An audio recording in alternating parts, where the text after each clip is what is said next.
स्वामी समर्थ सर्वांचे माझ्या मराठी यूट्यूब चॅनलमध्ये म्हणजे शंकर महाराजांचा आशीर्वाद या चॅनलमध्ये मनापासून स्वागत आहे। स्वामींच्या कृपेने तुमच्या सर्व चांगल्या इच्छा पूर्ण हो। आज आपण तुळशी मातेच्या विवाहाची कथा नक्की काय आहे ते पाहणार आहोत, तर व्हिडिओ स्किप न करता शेवटपर्यंत बघा। आणि तुम्ही माझ्या चॅनलवर अजूनही नवीन असाल तर चॅनलला सबस्क्राईब करा। तुळशी मातेची आणि श्री विष्णूंची विष्णू शालिग्राम दगड का बनले याची ही तुळशी विवाहाची कथा ऐकल्यामुळे जीवनातील तुमचे दुःख दारिद्र्य दूर होईल, जीवनातील सर्व व्यथा दूर होतील। प्राचीन काळी एक ऋषी होते ज्यांचे नाव होते साबीर। त्यांनी घोर तपश्चर्या करून महालक्ष्मी मातेस प्रसन्न करून घेतले होते।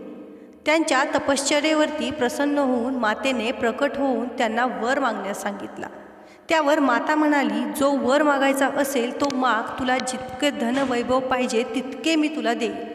बघा, साक्षात माता लक्ष्मीला आपल्यासमोर पाहून मुनिवर खूप खूप आनंदी झाले आणि त्यांनी मातेस नतमस्तक होऊन नमस्कार केला। ते मातेस म्हणाले, माते, मला धनवान बनायचे आहे, बनायचे नाही। माझ्या घरी संतान नाही, त्यामुळे तुम्ही माझ्या घरी यावे। त्याचे हे बोलणे ऐकून माता लक्ष्मी प्रसन्न झाली। माता म्हणाली, जर दुसरा कुणी तुझ्या जागी असला असता तर मी धनधान्याची देवी म्हणून माझ्याकडून खूप काही मागून घेतले असते, पण तू मात्र या सर्व गोष्टींचा त्याग करून मला तुझ्या घरी येण्यास आमंत्रित करत आहे। मी तुझ्या घरी तुळशी मातेच्या रूपात येईल, मग मी माझ्या पती श्री विष्णूपासून वेगळी राहू शकत नाही, त्यामुळे तेही माझ्यासोबतच राहतील। असे सांगून माता अंतर्धान पावली। त्यानंतर तुळशीच्या रूपात ती साबरी ऋषीच्या घरी आली। त्यांच्या घरी कन्यारत्न झाली म्हणून सर्वजण आनंदित होते। ती मुलगी जशी जशी मोठी होऊ लागली तशी तशी ती खूप सुंदर दिसू लागली, परंतु तिचे मन मात्र विष्णूजींच्या ध्यानी लागत होतं। ती मनोमन विष्णूजींची प्रार्थना करत होती, या जन्मी देखील तुम्हीच मला वरावे। तेव्हा विष्णूजींना मिळवण्यासाठी ती घोर तपश्चर्या करू लागली। तिची ही तपश्चर्या पाहून ब्रह्मदेव तिच्यावरती प्रसन्न झाले। ब्रह्मदेव तिला म्हणाले, कन्ये, तुला जो वर हवा आहे तो तू माग। तेव्हा ती कन्या म्हणाली, मला असा वर द्या की श्री विष्णूंच्या पायाशी मला स्थान भेटेल। त्यावेळी ब्रह्मदेव म्हणाले की हे वरदान देणं शक्य नाही, पण श्री विष्णूंचा अंश असलेला एक राक्षस शंखचूर जो दानव कुळात जन्माला आलेला आहे त्याच्यामध्ये भगवान विष्णूंचे अंश आहे। त्याने दानव कुळामध्ये जन्म घेतलेला आहे, पण तो खूप सुशील आहे। तू त्याची अर्धांगिनी बनल्यावरती तुझं भाग्य उजाळेल। अजाणतेपणी त्याच्याकडून मागच्या जन्मी पाप झालं होतं, त्यामुळे त्याचा जन्म यावेळी दानव कुळात झालेला आहे। त्याला मागच्या जन्मी हा वर मिळाला होता की पुढच्या जन्मी तू वृंदासोबत लग्न करशील आणि तिच्या पुण्यामुळे तुझा उद्धार होईल। हे सार ऐकल्यावरती वृंदा शंखचूर सोबत लग्नासाठी तयार झाली। वृंदासारखी पतिव्रता पत्नी मिळाल्यावरती शंखचूर आनंदित झाला।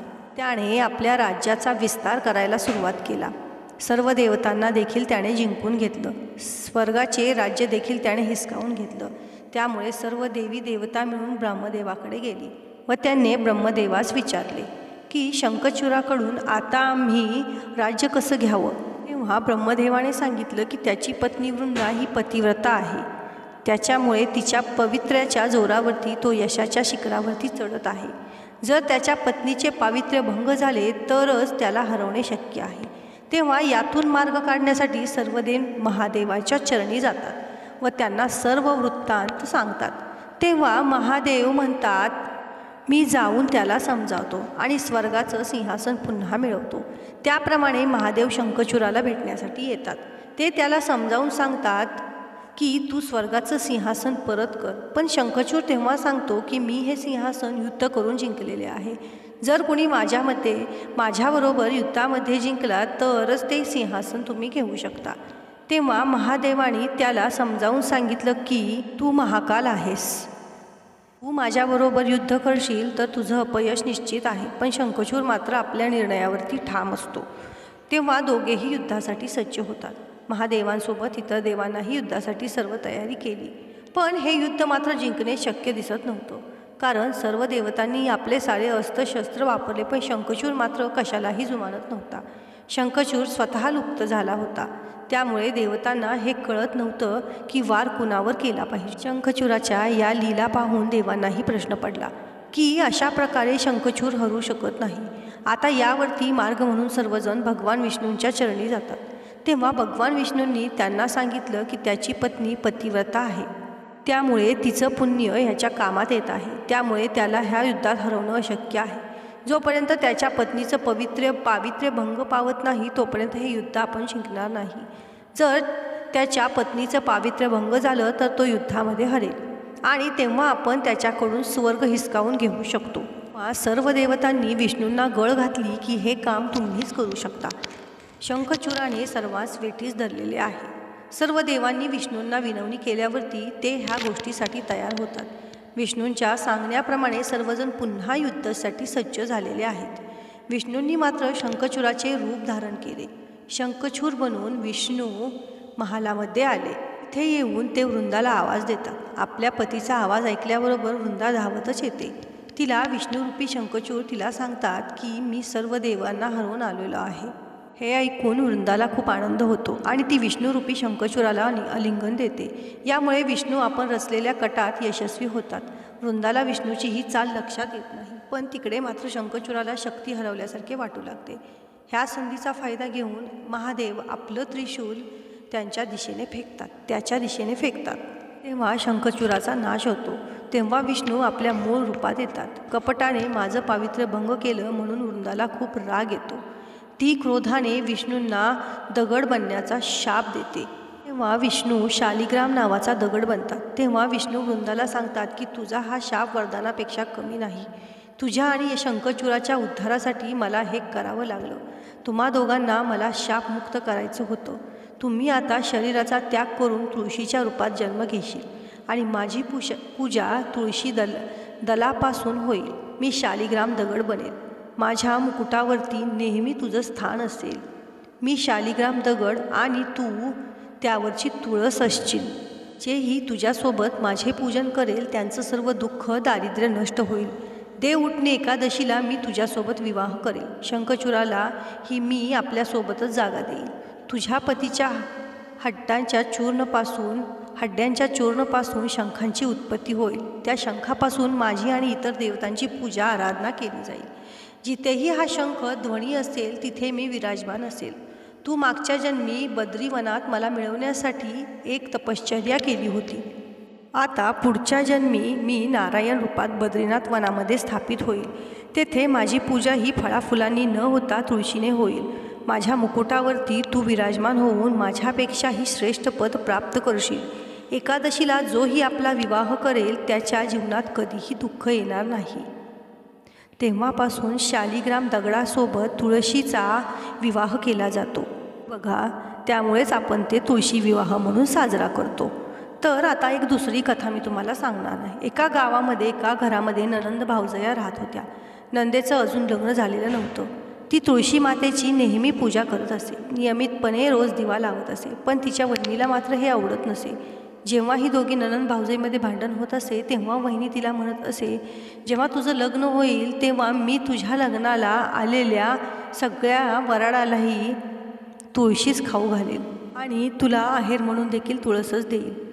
तू जेव्हा बघ तेव्हा त्या तुळशीची पूजा करत असतीस. काही दिवसांनी नंदेचे लग्न ठरले. वहिनीने मात्र म्हणल्याप्रमाणे वराडीसमोर लोकांसमोर तुळशीची कुंडी तोडली, ज्या तुळशीची ती ननंद रोज पूजा करत असे आणि त्या सर्वांना त्या तुळशीची पानं खाण्यासाठी दिली. पण ननंद करत असलेल्या व्रतामुळे त्या फुटलेल्या तुळशीच्या कुंडीच्या जागी तिथे पंचपक्वान आले. सर्व लोकांनी ते पंचपक्वान आनंदाने पोट भरून खाल्ले. वहिनीने दागिन्यांच्या नावाखाली नंदेला तुळशीच्या मंजिरा बनवलेले दागिने घातले. बघता बघता ते सर्व दागिने सोन्या मोत्यांचे झाले. मैत्रिणींनो, इतकेच नव्हे तर तिला कपड्यांच्या जागी तुळशीची पानं ठेवून दिली होती, तर ती देखील सुंदर रेशमी कपड्यांमध्ये परिवर्तित झाली. आता जेव्हा ननंद तिच्या सासरी गेली तेव्हा सासरच्या लोकांनी तिने आणलेल्या सामानाची खूप प्रशंसा केली.